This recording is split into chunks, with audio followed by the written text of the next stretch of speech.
Hey Waffle Gang, I do hope you are well. My name is Mark and today we're checking out some more Reddit stories, and if you do love a Reddit story, why not consider hitting that like, subscribe, maybe that notification bell too, and let's crack on with today's first story. Much love, guys. Now today we're going to be looking at the Today I Messed Up subreddits. And we're going to be starting with a user called bsd-x who says, today I fucked up by accidentally convincing my entire neighborhood that I'm in a crow cult. This has been building for 2 years, and I only recently understood the full extent of the damage. I work second shift. I get home around 10:30 p.m. Every night I walk to my porch and toss peanuts into the yard for crows before going inside. I started doing it because I read that crows remember humans' faces and form long-term relationships with people who feed them. I wanted to see if it worked. It worked. I did not realize how any of this looked from the outside until my neighbor stopped me last fall and asked if I'm doing okay. Apparently for 2 years, multiple neighbors have watched a man arrive home alone at 10:30 p.m., stand silently in his dark yard, and perform what can only be described as a ritual offering before disappearing inside without speaking to anyone. I've never done this in daylight. The crows are always already waiting when I pull in, so from the street it looks like I arrive and they simply come to me on command in the dark. One neighbor told another that I communicate with them. A third asked if I was into something. Nobody knocked on my door to ask me directly, which honestly raises more questions about what they thought the answer might be. I tried to explain the science of it to my neighbor: crow intelligence, facial recognition, reciprocal gift-giving behavior. He nodded very slowly, the way people nod when they are not going to change their opinion. Last weekend, his kid, 8 years old, stopped me at the end of my driveway and asked if I was a wizard. It was 11 p.m. I had just worked 8 hours of physical labor. I said yes. The kid now leaves little piles of peanuts on my porch railing to help. The crows eat them. The child believes he's assisting an actual wizard. I have no exit strategy. Oh, that's amazing. And I bet that kid is absolutely loving it. A commenter says to OP on the back of this, I have a neighbor across the street who thinks I'm a witch and makes the sign of a cross with his fingers every time he sees me. It cracks me up. It's because I can supposedly control the ravens. The ravens do what they want, but one of the things they really want to do is eat treats. One of the other things they really want to do is go harass his dogs and make them bark incessantly. So if I yell at them to knock it off and come back, they will because they know I have treats for them. But also, they really don't like strangers on my property, and they will throw pine cones at them. But I don't think that's because it's my property. I think it's because it's their property. They just don't throw them at me anymore because it did not make me go away, and I give out treats. Maybe throw isn't the right word. It's more like drop them on your head from very high up. But if you're with me, they will behave, so maybe just don't trespass, or come offering treats. I am so jealous. I want a gang of birds. I've seen a crow occasionally fly in my back garden. I'm going to get some peanuts, and I'm going to try and get me a crow bodyguard. But what do you guys make of this one? Let us know your thoughts. Have you ever trained a crow? Let us know your thoughts. Oh, I definitely want to hear about that. And let's go on to another story. Now, our next story, it comes from traditional type 881, who says, today I effed up by saying I'm mentally checked out at 3:30 on a Friday afternoon in a job interview. Before I start, I want to say that 100% own this fuck up. Background, I had an interview a few weeks ago with a different company. That interview was on a Friday afternoon, and I could see the interviewer was exhausted. He was nice, but I could tell he just wanted to get the interview over with and go home.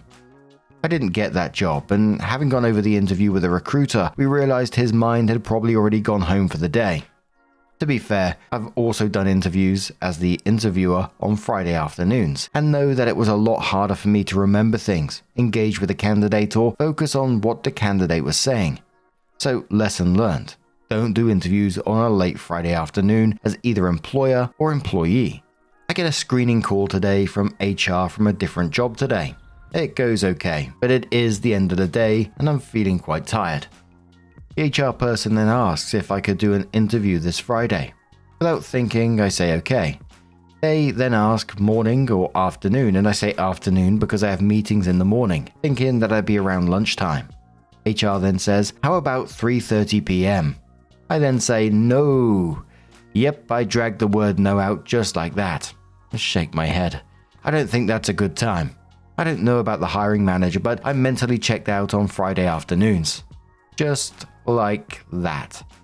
I tried to walk it back and kind of explain the situation like I said above, but between being tired and completely mortified by what I just said, it felt like I was adding gasoline to the nuclear explosion.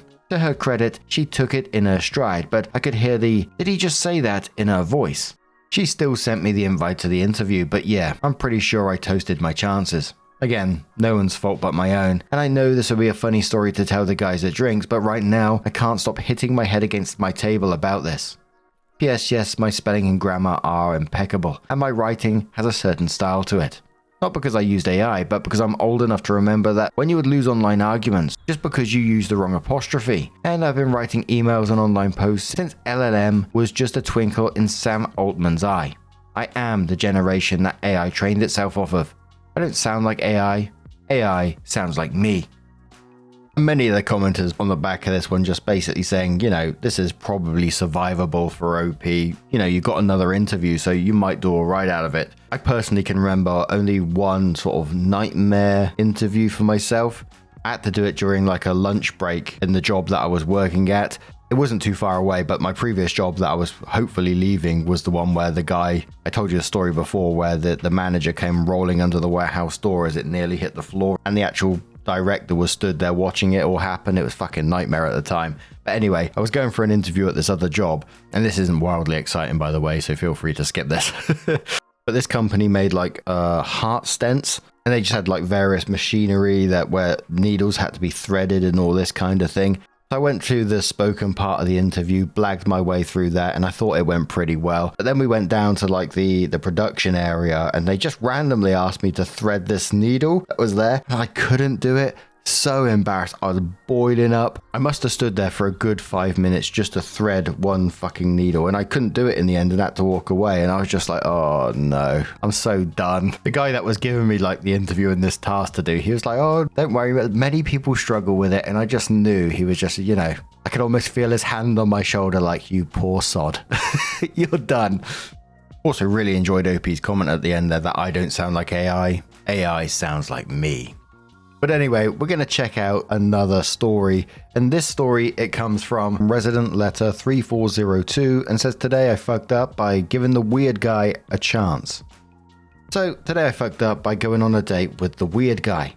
So I was talking to this guy who was already giving weird vibes. Just a little strange, but nothing unbearable, right? So he asked me on a date to the zoo, which I love, so we decide to go. So from the beginning, we meet up at the zoo and walk up together. We're at the front, waiting in line for them to scan our tickets, when he points to a sign that says, private property, no weapons permitted. I ask him if he has a gun with him, and he says no, but I am the weapon. I roll my eyes because how cringy. Then we get inside, start walking around, and we get to these animals called klipspringers. They are these cute little brown things with little legs. Great description. I love it. He proceeds to say, they are short and stubby just like you. I literally just looked up and stared at him and said, are you joking? But I still stayed on the date. I mainly stayed because I love the zoo and the entry fee was $35. Huge mistake. So then we continued walking around, and after certain things happen, he says, trapaholics, whatever the hell that means. If anyone knows, I'd love to know what it means. Lol. Then it's a Saturday, so all the families are at the zoo and there are children everywhere. And he looks over to me, sighs and says, ugh, I'm getting baby fever. I just kept looking straight because who says that on a first date? The rest of the date kind of goes okay. We are leaving the zoo and he mentions his ex. I don't say anything because again, what the hell? Well then, the next set of events all happen within 5 to 6 minutes walk to the car. He mentions her again and says, if I saw my ex again, it'll be over with. Like what? Again, this is a first date. Then he says he was born at 19 years old. I asked him what the hell that means. He says, I was just born a lot older than I was. I was walking at 7 months old and I'm just super intelligent.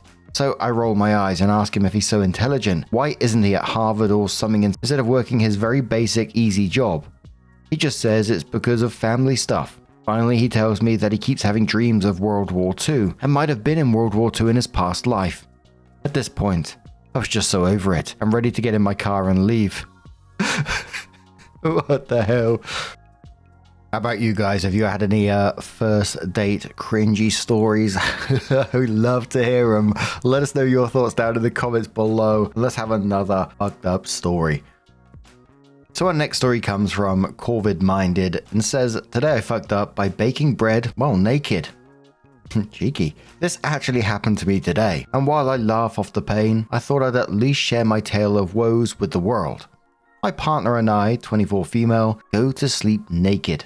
If we have nothing in particular to do that day, we'll often hang out around our place naked.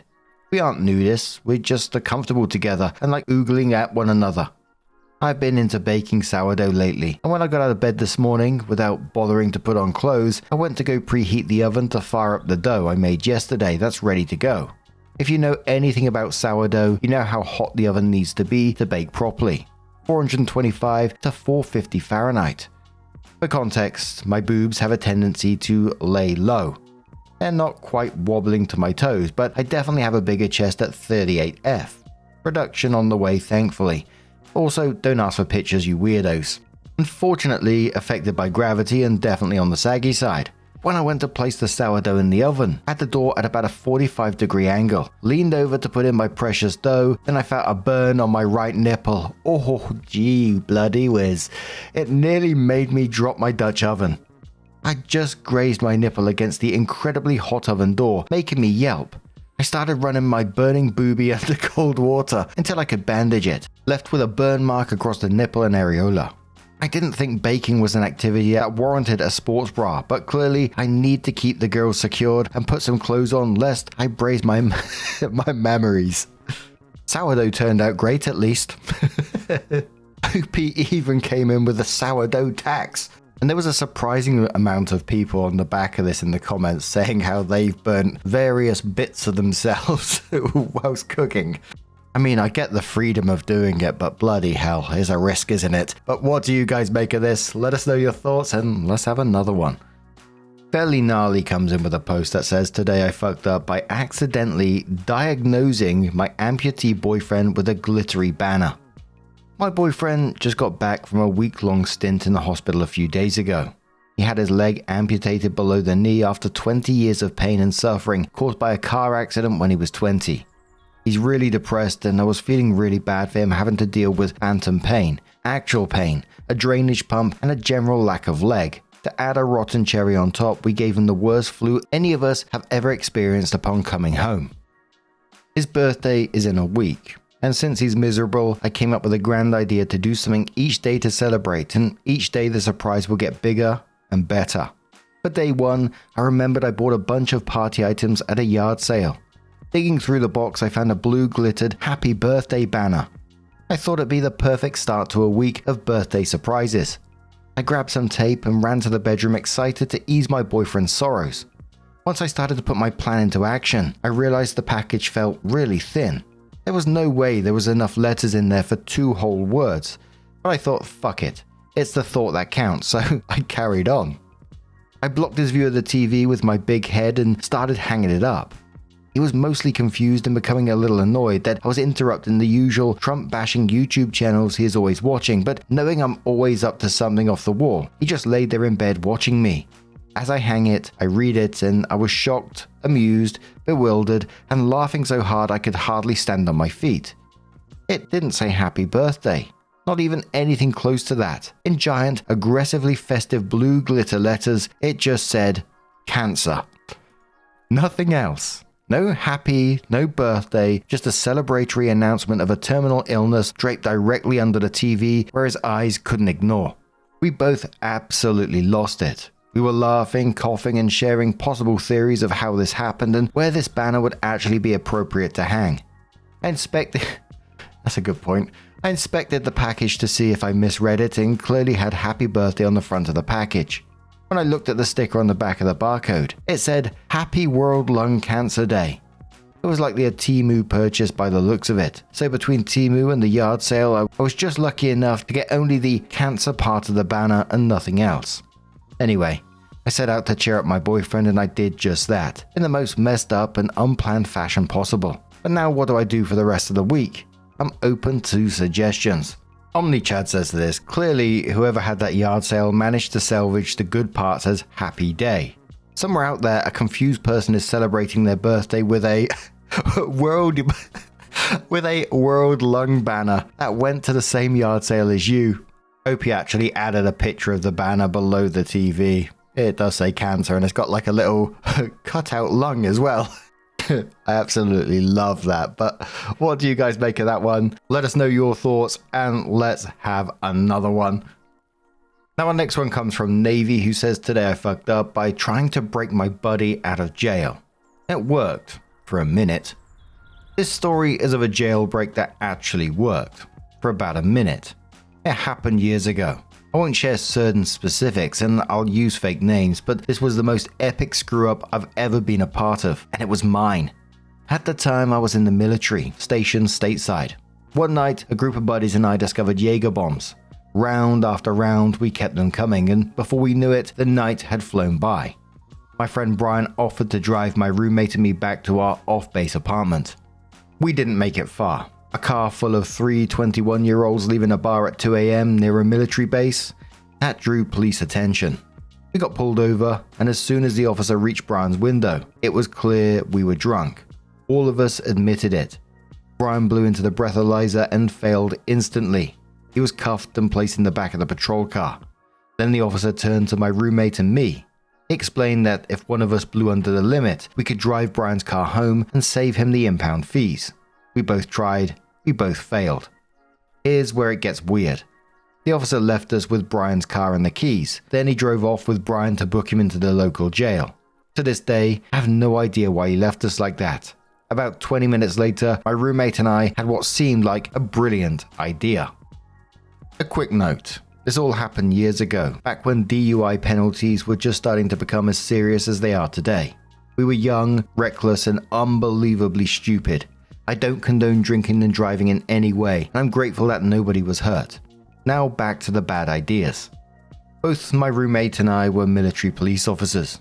We felt guilty for letting Brian drive us, and now he was in trouble. So with zero judgment, we decided to drive Brian's car back to our apartment ourselves. It wasn't far, but that doesn't excuse the stupidity. And then somewhere between leaving the bar and arriving home, we came up with the ultimate plan. We were going to break Brian out of jail. The master plan. Here's how it went down, step by step. Return Brian's car to our apartment, brush our teeth, pop in gum, shave and get into our military police uniforms, put on our guard belts to look like we're on duty, called my precinct's dispatch and asked them not to contact the jail Brian was at. Every night, the command checked local jails for military members. Luckily, I knew the dispatcher on duty and he owed me a big favor. He agreed without asking questions. Call the jail directly, pretending to be my command. I asked if any military members were in custody. They confirmed Brian was there. I then asked if we could come take him into custody. They said yes. Switch cars, leave Brian's car at the apartment, and take one of our own. Give ourselves one last pep talk, then head out. We pulled into the jail parking lot around 4 a.m. It was completely empty. We buzzed at the entrance, explained we were there to take custody of Brian, and were told okay. 25 of the longest minutes of my life later, a loud buzzer sounded. The heavy metal door slid open and there stood 2 correction officers and Brian in handcuffs. The look on his face was priceless. Jaw dropped, pale as a ghost. I told the officers I'd put my own cuffs on him so they could take theirs back. I even gave him a pat down before swapping them out. And just like that, Brian was in my custody. We thanked the officers, walked him out, and headed across the lot towards our car, hearts pounding. That's when my roommate whispered, "Don't get in the car, don't get in the car." I turned around to see the arresting officer standing behind us. He looked us dead in the eye and asked, "Aren't you 2 passengers from the vehicle I pulled over tonight?" Busted. Our luck had run out. The lot had been empty when we arrived, but while we were inside waiting, the arresting officer had pulled in and was sitting in his patrol car doing paperwork. He watched us walk Brian out of jail like it was nothing. You can guess what happened next. We all went to jail. By 8 a.m. our command came to get us. Back at base, I was told to go home, pack my things and be ready because this wasn't going to end well. The next day I returned and didn't leave base for 45 days until we deployed again. The fallout. I was punished to the fullest extent to the Uniform Code of Military Justice. I disappointed a lot of people, and I carried that shame, but at the same time, I was infamous.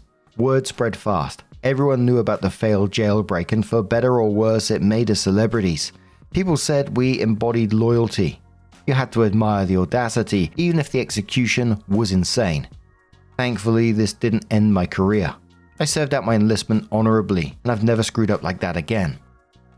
Looking back now, it was crazy, reckless, and absolutely stupid, but it's also one of those wild stories that remind me of the bonds we had as brothers in arms.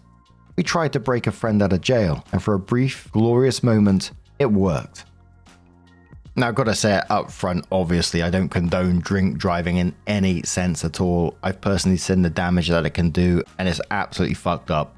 But still, that is a wild-ass story, like the level of confidence it takes to walk into a jail in uniform and just casually take your mate back out like it's part of your shift. It's almost like some Grand Theft Auto sort of stuff. I thought OP was going to end up in jail for like a long period for doing that kind of thing, but what do you guys make of that one? That is wild. And our next one's coming from Specialist Back 7222, who says, "Today I fucked up by letting my mum smoke with me." So this happened last weekend, and I'm still catching flack for it. My mum is 68, uses a walker, and generally has the vibe of a retired librarian who used to be wild in the 70s but now just collects tea and watches British crime shows. She's always been curious about weed since it's legal now where we live, and I've joked about smoking with her before, but it was never serious. Well, she was in a good mood. My dad was out running errands and I just rolled a joint. She looked at me, grinned, and said, "Maybe I'll try a puff." My dumb ass thinking, what's the worst that could happen, says, "Hell yeah, mum, let's go." Big mistake. 10 minutes in, she's giggling at absolutely nothing and says she feels like her walker is too loud. I don't even know what that means. I check, it's not making any noise. She tells me it's probably echoing through the cosmos. I laugh. She laughs. We're vibing. 20 minutes in, it's time to go back inside. This is where it starts to unravel. We live in a one-story house, but there's a small step up to the door or a ramp a few feet away. A reminder, use the ramp, don't try the step. She nods like she totally gets it, then turns directly towards the step and just stands there for a full 90 seconds like she's trying to solve a physics problem. Eventually she turns around and goes, "Where the hell is the ramp? Did someone move it?" "No, mum, it's literally right there." I guide her to it like a baked shepherd and get her safely inside. 30 minutes in, she's now experiencing the full-on munchies. I leave her alone in the kitchen for 5 minutes to grab her a blanket. When I come back, the crime scene unfolds. She's got 3 empty ice cream containers in front of her. 2 generic ones and the nice one my dad buys for himself and hides behind the frozen peas. The man rations his ice cream like it's gold. She demolished it. All of it. She looks at me with innocent wide eyes and says, "I only meant to take a bite to see if I liked it." I asked if she even realized it was Dad's special stash. She goes, "Oh, that explains the peas." One hour later, Dad comes home. I try to casually redirect him from the freezer.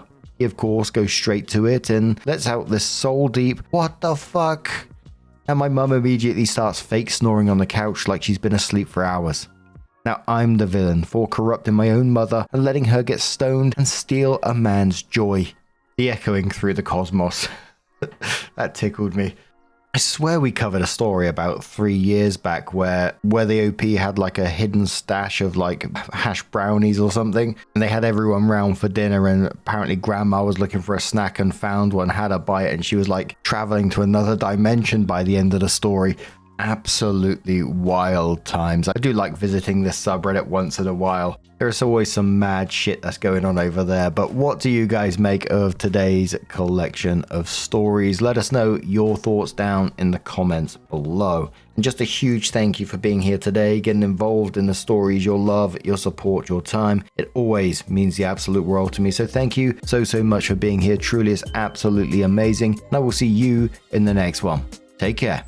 And much love. Man, I remember being so naive when life was good, weather and palm trees. Back in the day, you were everything I need. But then along came a time when you crushed my dreams. Oh yeah, you played me like a fool when you made me believe that the line between love wasn't thick enough to read. Oh yeah, you see we in despair, crime everywhere. You're selling false hope cause you just don't care. Nah. You just don't care.